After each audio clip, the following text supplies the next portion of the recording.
I feel lucky to be alive. It's not something you hear a lot, especially those of us here in this room.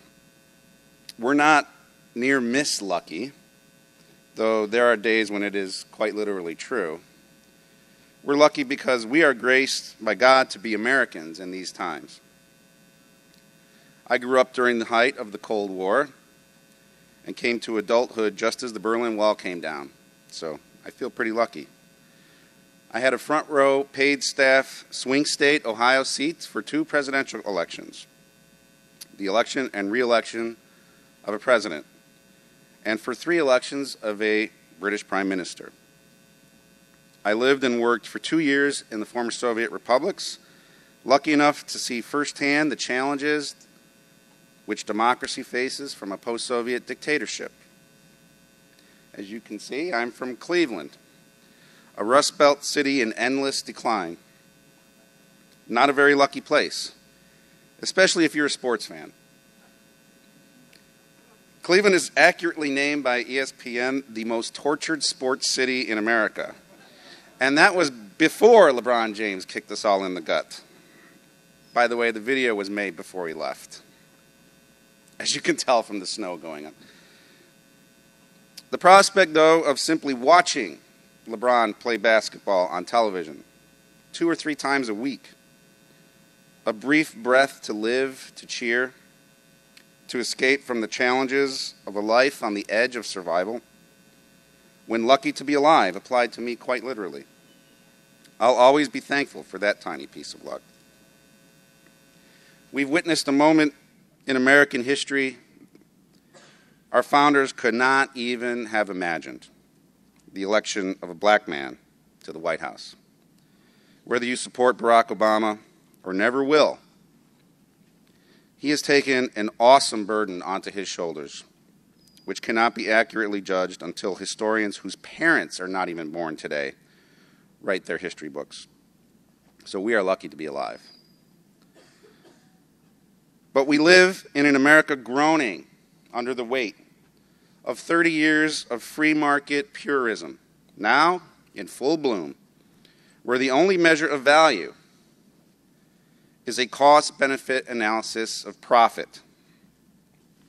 The profit-loss equation of money now governs us in total, in policy debates, in work, in play, in our families, and in our homes. Money is the most basic subatomic particle of this universe, the atom in free market purism.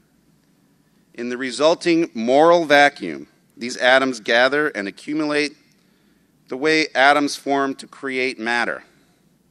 Humanity today, society today, is simply a mathematical equation describing how much money has gathered in your vicinity, how much will continue to gather, and how much will not gather. Money today is the only measure of literally everything. How does that make us lucky to be alive? I'm a fan of Charles Dickens, not because of Scrooge or nostalgic English villages in a snowfall. Dickens was a wealthy, loved, famous, and powerful writer, perhaps the most known man in his world, who used that power to fight precisely this tyranny on humanity. In Dickens' time, debtors' prisons, child poverty, human value equaling a collection of pennies. This was not a metaphor. It was observed fact. Dickens described the money equation of humanity, which deteriorates ever closer to fact today, in sickeningly familiar detail, over a century ago. Dickens would recognize it today very clearly. And yet, we are so lucky to be alive. The people in this room live daily at the business end of the sharpest point of this spear. We are the canary in the stinking, suffocating coal mine that America's free market purist society has become. It's what brings us here together today. We are a free source of content to a media for whom fear and ignorance leads in a short, very direct line to their profit. To employers, we are not just a labor cost for which they grudgingly pay an ever lower wage, but a terrifying cost of becoming the solace in human media's next source of free, ignorant, fear-driven content. Us, in their midst, could destroy them too, and their business, according to the free market purist tyranny. We are a politician's next press release in their never-ending search for more free media, having learned that nothing brings the frothing, bottom-feeding cameras to their door faster. How does that make us lucky? We are lucky because, like Dickens before us, we are now compelled by absolute necessity of survival to finally damn the free market purism that rains terror upon our lives, our families, our homes, and our futures. We now have no choice, none, but to fight. America's greatest heroes are the people who drew their own line in the sand and said, enough. Americans who looked at the world around them, the forces acting upon their lives in shameless, heartless inequality, and found the courage to declare it morally wrong. Frederick Douglass, who could have been happy to just be a freed slave, rather than live every breath of that freedom to bring it to others. Ida Tarbell, who damned the free market purism of another century and brought down Standard Oil with a pen to a paper. The labor movement, which dared to create the weekend, the 8-hour day, the notion of overtime pay, benefits, and an equal seat at the bargaining table, all of which now sits on the chopping block under the free market purists' hatchet.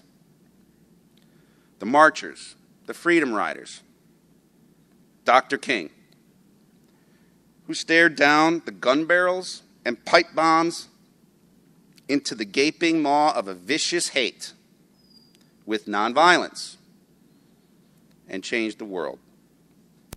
On the Statue of Liberty, it is written, "Bring me your tired, your poor, your huddled masses yearning to breathe free."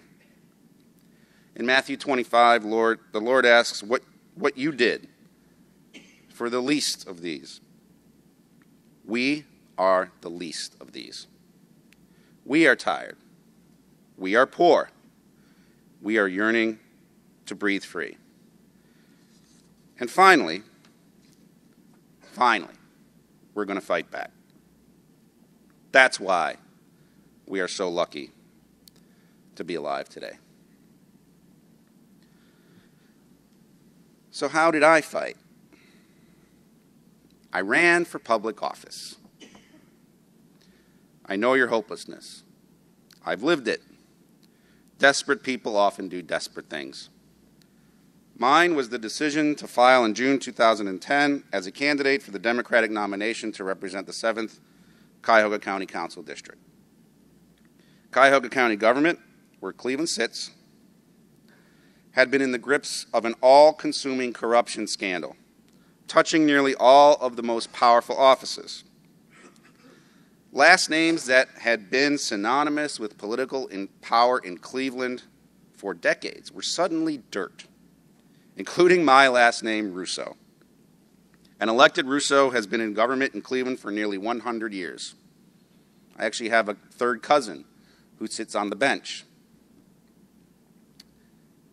But now, because the entire mess revolved around the county auditor, Frank Russo, who currently is awaiting jail time, now it's a liability. In response, in the fall of 2009, voters passed a new county charter eliminating nearly every countywide elected office, except, of course, the prosecutor's office. We all know the reason for that. And replaced it with a new county executive and an 11-seat county council. This new legislature had no incumbents, of course. The seat in which I lived, the 7th District, included the 5 most inner-city wards of the city of Cleveland, including downtown and the hipster artsy neighborhoods close by, like Tremont, where I lived, and voted 89% Democrat. In addition, every year, over 6,000 ex-offenders returned to Cuyahoga County from prison, and almost all of them returned to the 7th County Council District. And in Ohio, ex-felons can vote. This Democratic primary was likely to draw a very large field. The election would be a low turnout summer election, the day after Labor Day. If enough black candidates split the black vote and few white candidates ran, and I ran a great campaign, I could win. I could win that primary in spite of my last name and in spite of my past. The winner of the Democratic primary would certainly win the general election. As a loudmouthed political blogger for years, I've been making some noise about a run for office for a while, largely in comedic desperation for a paying job.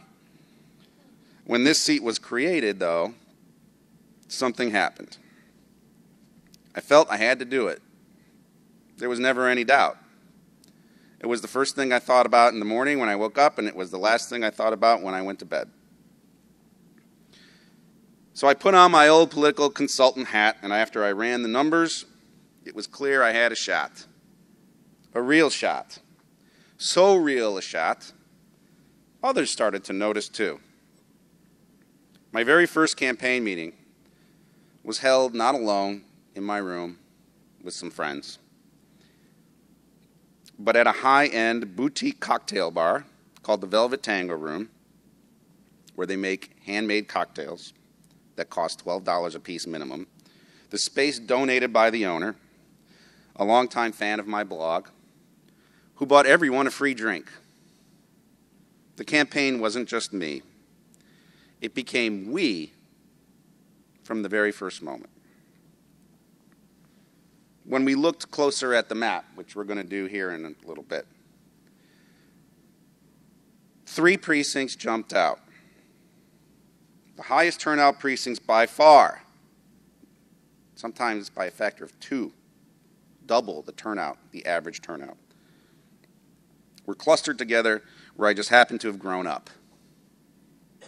The South Hills neighborhood of Old Brooklyn in Cleveland's Ward 12 are a throwback to 1950s Cleveland. Almost suburban, well-manicured, as if time had stopped. For decades, home rule laws in Ohio allowed the city of Cleveland to mandate that anyone who worked for the city had to live within the city limits. That law was recently overturned, but those families are still there. They've been there for decades. And the South Hills nook of Old Brooklyn in Ward 12 is one of the top neighborhoods in the city limits where city workers congregate. And following them, county workers. Now, who do you think those folks are? City police, EMS, county sheriff's employees, firefighters, largely white working-class blue-collar Democrats, who vote. As expected, 9 people filed for the Democratic primary. Most local races can be called on filing day, and after we looked at who filed, the path to victory was obvious. We had to hope for a big split among the 3 black candidates. This we could not control.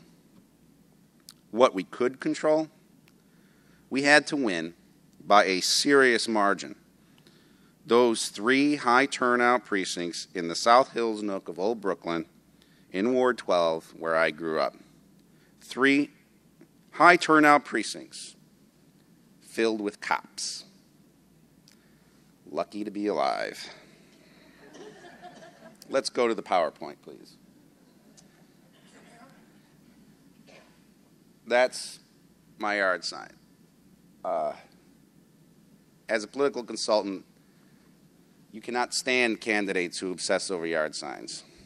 Of course, now that I ran and I'm the candidate, I, of course, immediately became obsessed with yard signs. To the point where it actually gives us the point for this talk. We used a font that looks very post-Soviet on purpose.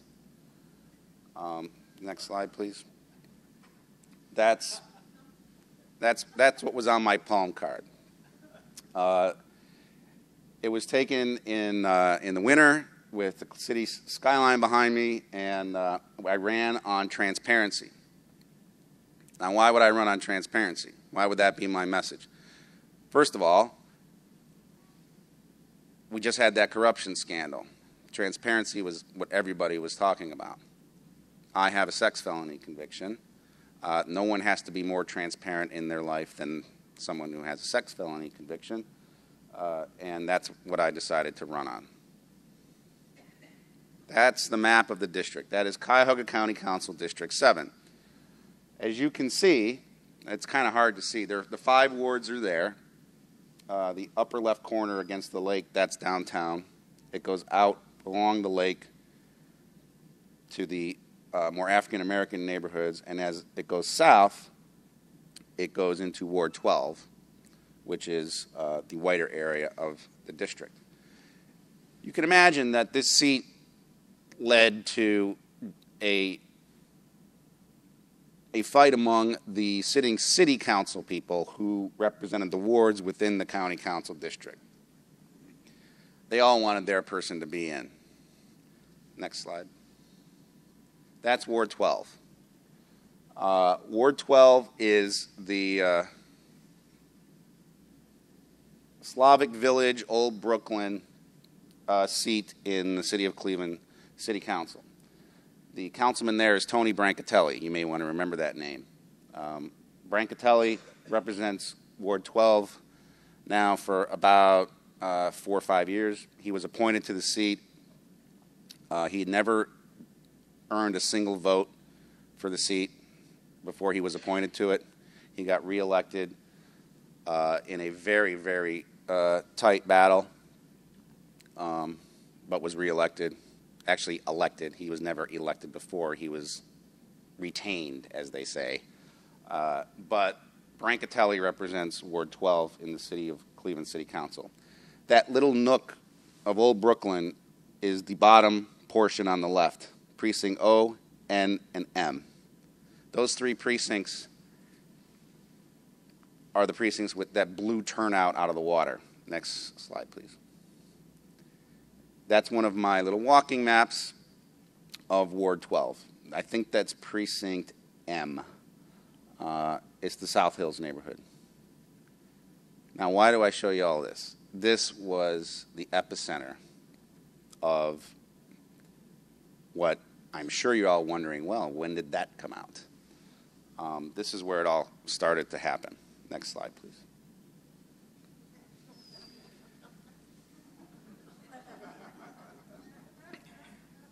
Because of my conviction, and because of the fact that I'm a loudmouth political blogger, and because my last name is Russo, which really sucked in 2010, I had to do things very, very differently. Now, I've been in politics my entire career. I've known how to run the safe campaign. I've known how to run the not-so-safe campaign. This is way off the charts. We decided that we had a carte blanche to do whatever we wanted. So what I told my supporters was that pretend you're James Carville or you're George Stephanopoulos. You're running a campaign. You get to do it however you want. And they were saying, well, we're not professionals. We don't know how to run campaigns. I mean, most of my friends were artists, graphic artists, designers, people who did websites. They didn't know anything about politics. And then I said, well, that's what I want. I can't win this thing being just a normal, guy with a name on the ballot. We have to get crazy here. We have to go outside the box. Well, this was the very first outside the box thing. One of my friends, Rick Navarro, is a graphic designer. Another person on the campaign, James Renner, who used to be a writer for the Cleveland Scene, which is the alt weekly in Cleveland. James started a new alt weekly in Cleveland called the Cleveland Independent, for which I wrote on a regular basis. He couldn't pay me because, in the newspaper business, everybody runs out of money pretty quick. So he said, how about I do this? I give you this. You write me a column once every 2 weeks. I'll give you space for the campaign, however much you want. I said, deal. So Rick drew that, and that appeared in the alt weekly. Rick, of course, makes me look like Marlon Brando, not too bad.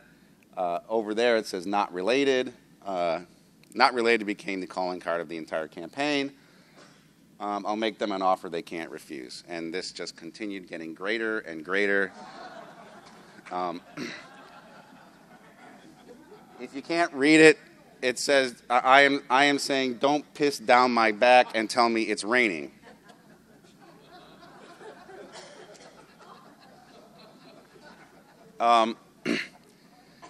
When this one hit, I would get walked up to in bars and say, where's the original to that? I need a signed copy. And I would sign the copies. People ask me to sign them. The next one, please.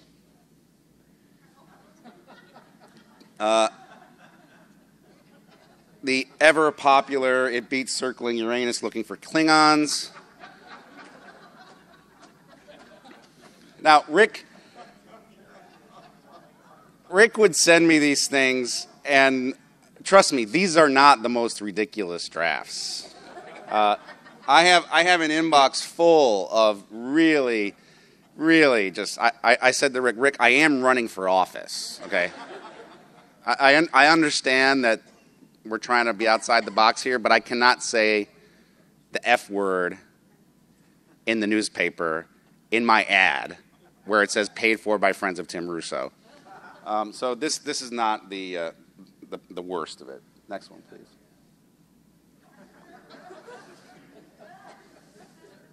Now these started to appear in the alt weekly, and it sort of laid the groundwork for the irreverent style of the campaign.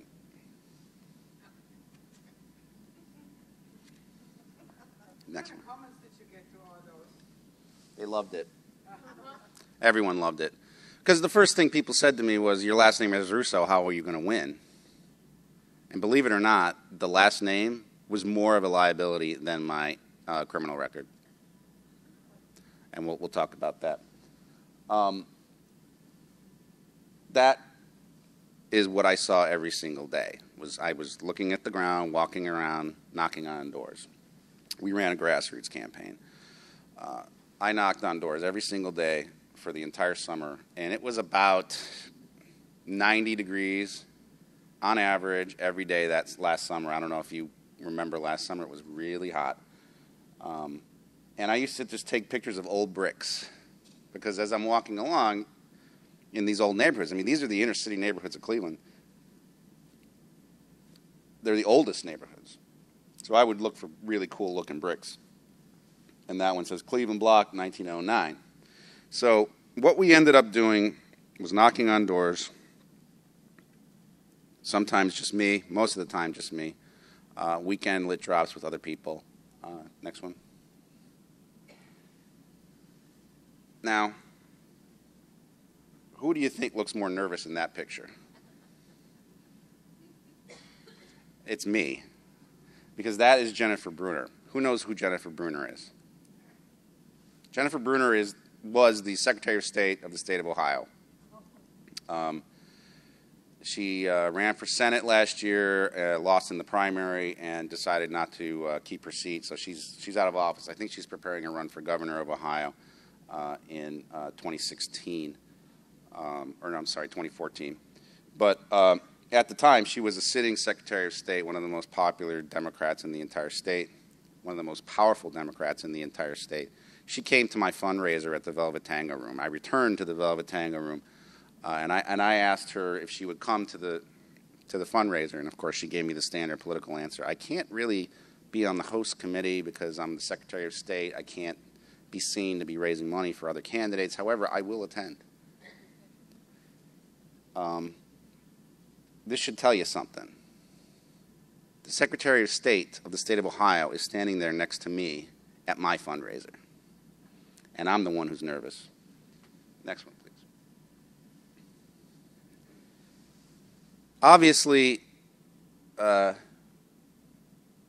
we had a small little issue with the candidate's background. So we took it in stride and would just make fun of it. I mean, we really looked forward to people attacking me because of my criminal record. This is the banner from one of my fundraising emails. What is Tim Russo hiding? I swear to God, when this email went out, I had people call me immediately saying, somebody's coming after you online. I'm like, what? What's going on? Like, I just got this email that says, what is Tim Russo hiding? I'm like, we used to send that out. You're supposed to give me money. And then the light bulb goes on. They're like, that's genius. So this kind of turned a little viral, so people were moving it around. Next slide, please. That's one of my paid canvassers wearing our T-shirt, delivering literature door to door. The T-shirt says, why vote Tim Russo? And on the back of the T-shirt is a long list of things. Like, he's not Art Modell. You know you want to. I mean, it was all very tongue in cheek. We were trying very hard to neutralize the obvious issue by internalizing it with humor. Next. All right, now comes the fun part. Of course, as I mentioned, I became completely obsessed with yard signs. I would get yard sign locations almost immediately as I knocked on doors. We can discuss why, but I think I'm a pretty good candidate. And I could talk the language of the neighborhood because I had grown up in the neighborhood. So I was getting a lot of yard sign locations. The problem with yard sign locations for my candidacy was that it immediately made my opponents less lazy, because now they could find someone who had committed to vote for me just by driving down the street, drive up the driveway, and hand them my criminal record. This is a little bit from the story in The Plain Dealer that decided it was time to really give it to Russo. A little background on The Plain Dealer, the local newspaper. They despise me with all their heart because as a loudmouth political blogger, I make it my business to make fools of them on a regular basis.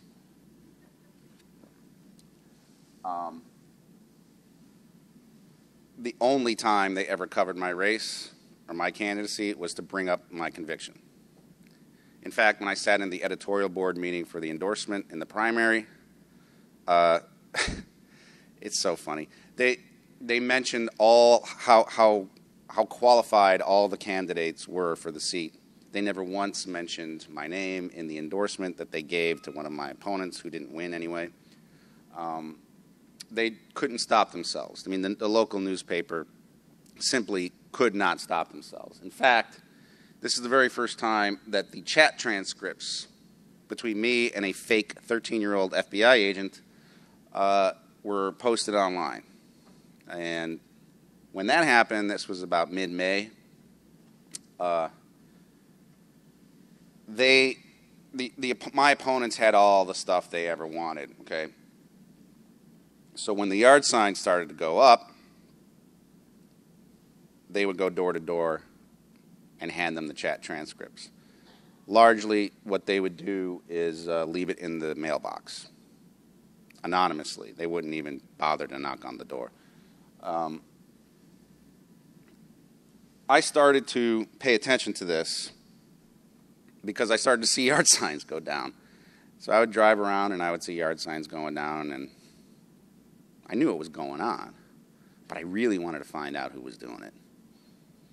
So I started to get some intelligence, and we talked about this in my previous presentation about grassroots. We had one of my volunteers make it their business to sleuth this one out, and she did a great job. Turns out I found out that people were taking the signs down not because of what was left on their doorstep, but because they were sick and tired of these lunatics showing up repeatedly, so they just took the sign down. They had ended up making themselves a target, and it was backfiring. Bottom line was, voters are fair. They're very fair-minded people. American voters are fair-minded people. They understand when something is a political attack and has nothing to do with who they should vote for. And that's what was going on. However, it didn't stop my opponents. They didn't realize this was backfiring. They thought this was the greatest thing in the world. So they just kept doing it. And I kept getting angrier, because I was knocking on doors every single day. And I would see a sign go up. I would put it there myself. And then the next day I'd come back to the neighborhood and it was gone. Well, I finally figured out who was doing it. At least one of the persons who was doing it. I want you to remember this name, Clark Broida. Clark Broida filed for this seat. White, ethnic candidate out of Ward 12. We just talked about how important Ward 12 was, how important those 3 precincts were. Those 3 precincts were the hothouse of all of this. It was going on every single day. Broida was Tony Brancatelli's hand-picked candidate. Tony Brancatelli, remember, is the councilman from Ward 12. Brancatelli had been appointed to the seat without earning a single vote from the Slavic Village Development Corporation, which is a neighborhood group funded by county and city taxpayers. When Brancatelli was appointed to the council seat, he appointed Broida's wife to his old job. Broida then filed to run for county council. Isn't that cozy? Broida would be sitting on the legislative body voting money to his own wife's organization because Tony Brancatelli put him there. So one day I saw a sign, I put up a sign in my grandma's old neighborhood. The picture in the video where I'm standing in front of my grandmother's house, just down the street from there, I put up a sign. And I got the sign because I said, my grandmother, her last name was Krakowski, you know, we're the Krakowskis, I'm half Polish, half Italian, blah, blah, blah, you know, I'm talking the spiel. And I got the sign. The next day, I go back, sign's gone, but this time it wasn't just gone, there was a Broida sign there. So, I knew what was going on now. It was Broida going around with my criminal record. So, if you're in my position, what do you do? What do you do? Well, here's what I did. There was a debate in Slavic Village about 3 weeks before the election. Almost all the candidates were there. Of course, it was hosted by Broida's wife's organization, Slavic Village Development Corporation, which meant that the dais, which was filled with 7 candidates, had Broida in the center as if he was Jesus at the Last Supper. And I'm sitting there, Brancatelli, the councilman, is sitting there. And I had made sure that I had about 10 people there in my shirts. I was the only campaign that had 10 people there. In fact, I was the only campaign that had anybody there, really. The place was filled with Russo people. My mother was there. I made sure my mother was sitting in the front row because I wanted this one to stick. Brancatelli was sitting a few seats down from my mother. Broida is sitting like Jesus at the Last Supper. And out of the blue, I just started talking about this. How cozy it is that your wife is going to be counting on you to vote her organization funding while you're sitting on the county council. Now, most of these candidates, I could have done the exact same thing. I could have done the exact same attack. Corruption, cozy, too close to decision makers, too close to funding. But Broida came in for the fight because I saw that sign go up in that yard. Now, Broida's sitting there in the middle of the, I did it, I don't even remember the question that was asked. I just changed the subject. They could have asked me about, so what are you going to do about garbage disposal, or what are you going to do about the foreclosure stuff? I said, oh, by the way, Broida's wife and Brancatelli, and I just went off. Broida looked like a deer in the headlights, but he didn't say anything. Brancatelli's sitting there, and I could see he was starting to seethe. So next round of questions come up, I did it again. Just out of the blue. Could have been any question. Now Broida's starting to sweat, and Brancatelli is starting to get that real slithery smile that people get when they know that they're in trouble. And my mother is sitting there smiling ear to ear, and all of my campaign supporters are looking, and they're just they were just really, really happy to see this go on. The third time I brought it up, Broida finally said something. So I hit him once, I hit him twice, and then I hit him a third time. And he says, and somebody on the one of the other candidates noticed what was going on, because it was obvious I was going after this guy like a dog on raw meat.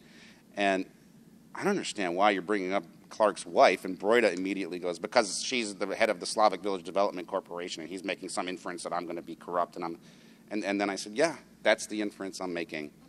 And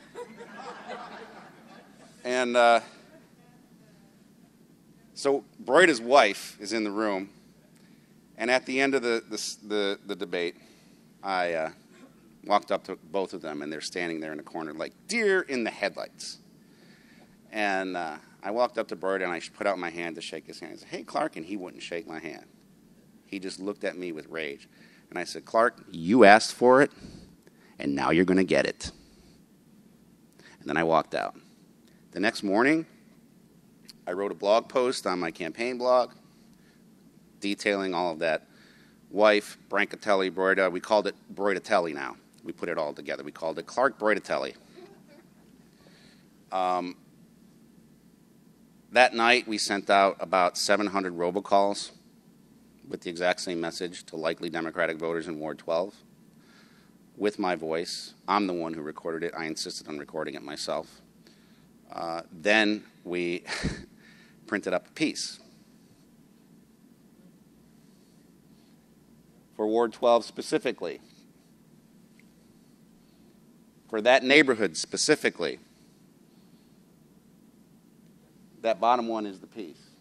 That's our Ban the Box piece. We'll come back to that later. One more.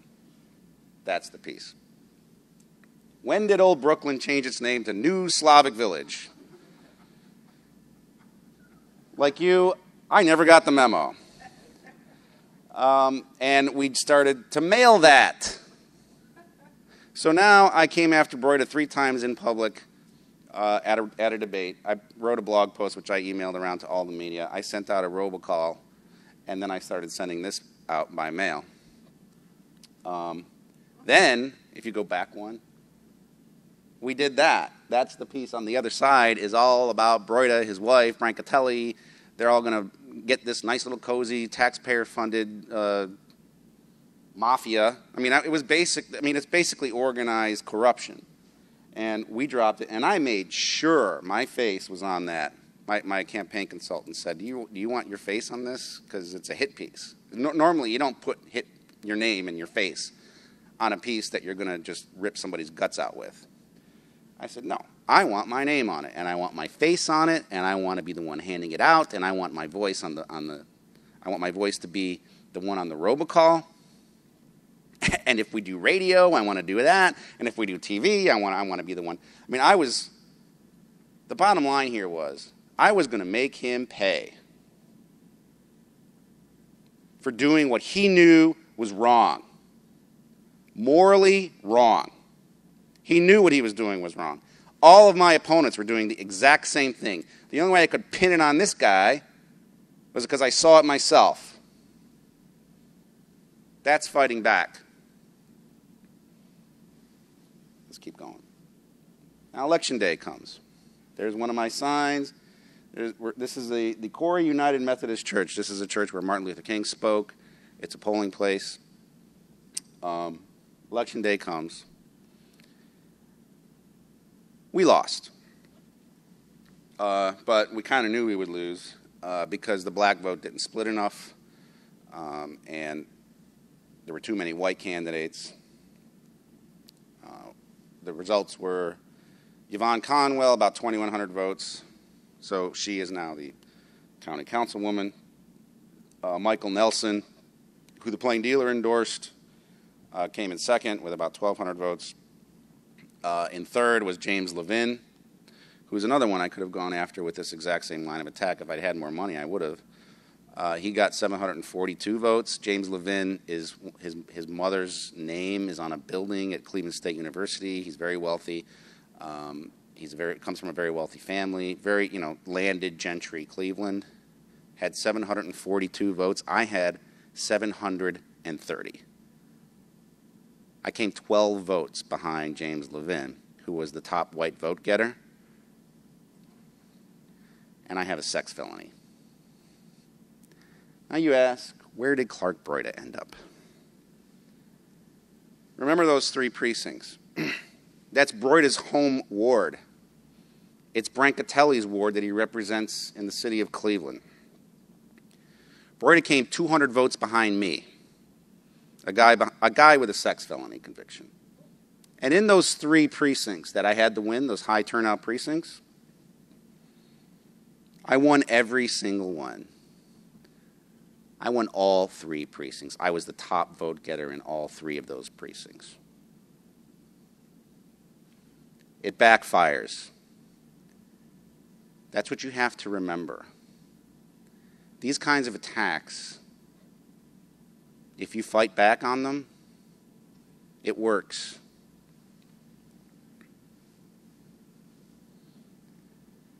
That is our campaign bus. We did that's my campaign consultant, Anthony. That's Paul, one of my best volunteers, and we're giving Italian sausage out to voters at a precinct, at a polling place. It's a Browns tailgate, basically. You can see the Browns flag over there. There's a portrait of Bernie Kosar in the window. We were cooking sausages at this polling place for about 6 hours. Broida showed up at this polling place early in the morning to put a Broida sign there. Wouldn't shake my hand again. Clark Broida's political career is over. He will never run for a single thing again. I know this because he's a coward. And when you fight back against cowards, they're not interested in coming back.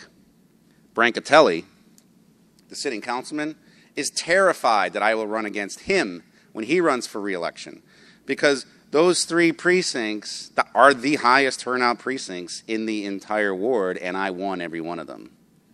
So someday, when he's up for re-election, I'm sure my phone will start ringing. I have told people who have asked, I am never running for office again. This is way too hard. But I am quite certain that Clark Broida and Tony Brancatelli really, really like that answer. Next one. That's me in front of the church where I was baptized, in Slavic Village, with my campaign bus on Election Day. Love, dignity, respect, self-esteem, compassion, justice itself. None of these are measurable commodities in a free market purist ideology.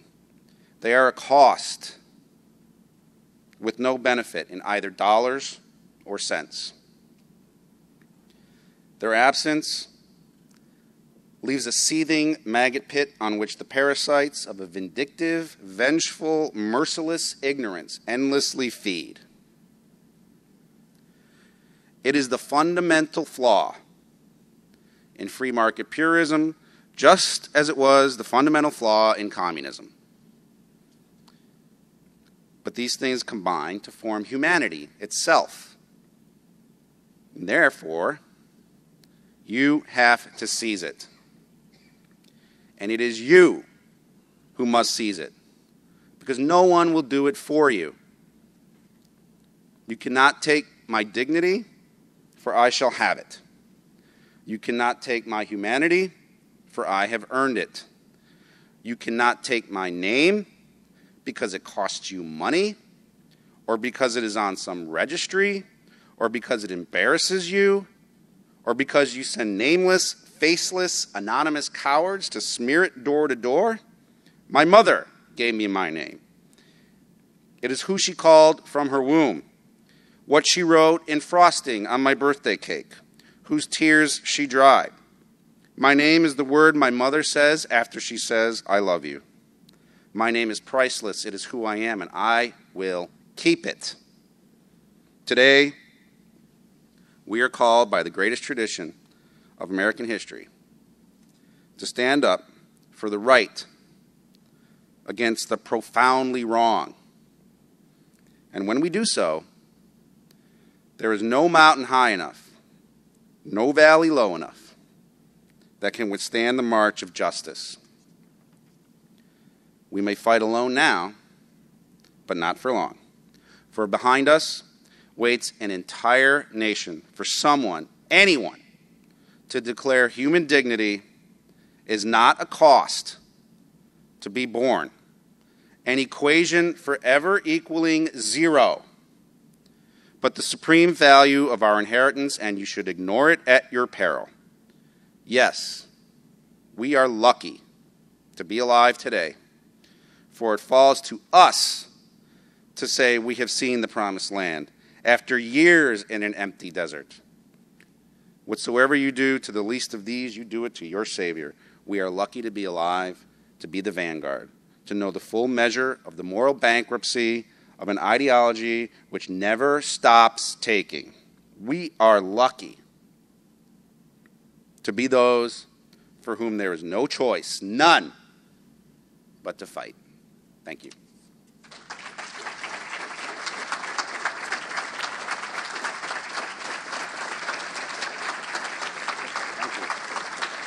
Thank you. Thank you.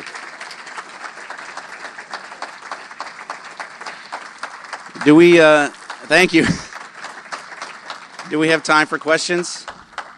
Do we have time for questions? We may have time for a few questions. Anyone has Happy to take questions.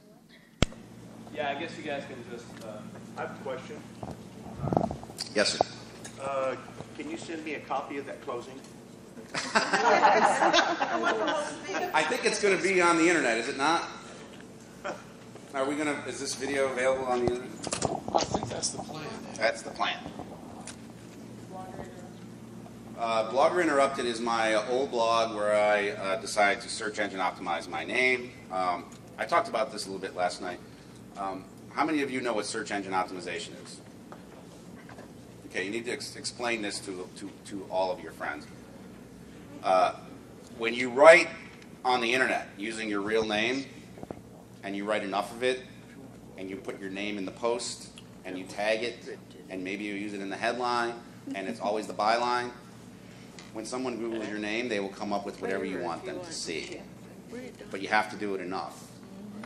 Now, I've been blogging for about 6 years now, so when you Google my name, the blogs that I wrote for come up, my campaign website comes up because it's timrusso.org, a video that I did announcing my candidacy comes up, and some of my greatest hit YouTubes, which Elaine has seen, and came. The first thing Elaine says to me when I walk into the building today is, I saw your that thing you did with with these Tea Party people, and it was hilarious, and they were awesome. Well, you know, it's easy. You know, just point the camera and click and record. I got one that has 2 million views. But yeah, search engine optimize your name. What you're saying is so true, and I just realized this about 2 weeks ago. I get on Daily Strength sometimes with a few of you, and I have talked about my deposition with Dr. Myra Burt so much on blogs and communicating with people on the internet. And I just happened to punch in Dr. Myra Burt in the Google search engine. The whole page was my conversations that I've been having for the past year on the internet. And I didn't even know it. The first page was just clicks to the daily blog that I talked on and everything. Let me talk on this for just a second. I said this in my previous presentation. This notion that getting rid of the registry will somehow make everything better. Yes, the registry is terrible. It's a stain of injustice on this country. It has to go. But you still have a criminal conviction, which can be searched, and no judge is going to expunge what I did. So, think about that, okay?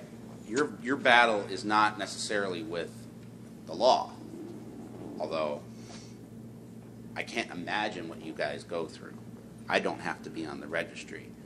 I don't have to live with a legal hatchet over my head every single day. But what I do have to live with is the flip side of that.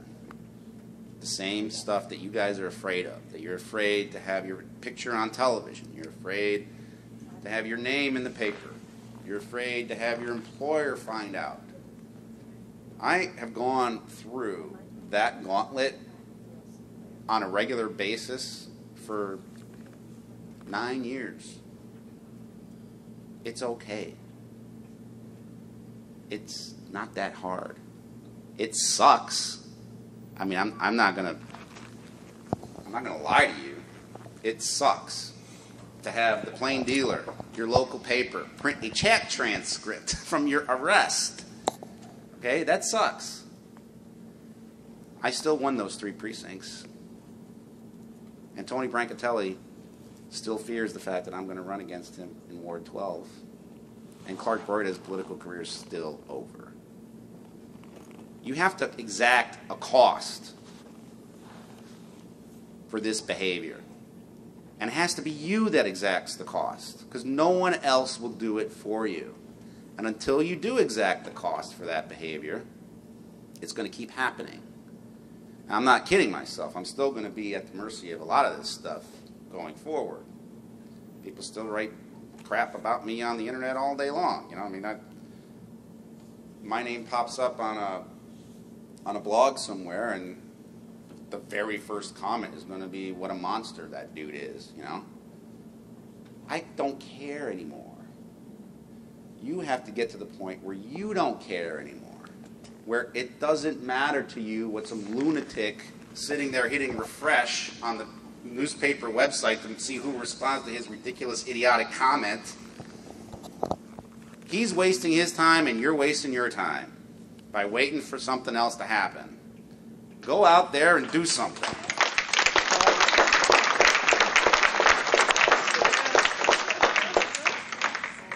Any other questions? I have a quick question. Weren't you afraid at some point, either personally or just for the consequences on your campaign? Because you knew this was going to happen, and yet Right. you chose to do it. Right. I have a hard time. It takes a lot of courage. But Well, I got a set of brass balls, and I ain't afraid. And I ain't afraid to say it. Plus, I'm Italian. I was telling somebody the other night. You know, you really do need to watch The Godfather. Everybody in this room, once or twice. I mean, yes, there is fear. I mean, when I started running, I told my campaign consultant, Anthony, who you saw in that picture, making Italian sausages, I'm going to knock on doors. That's all I'm going to do. Because we all know. I mean, I'm a political consultant. He's a political consultant. We both work for great candidates. We know what it takes to win. You knock on the door. That's how you win. Okay, you talk to the voter. He kept saying, when are you going to start?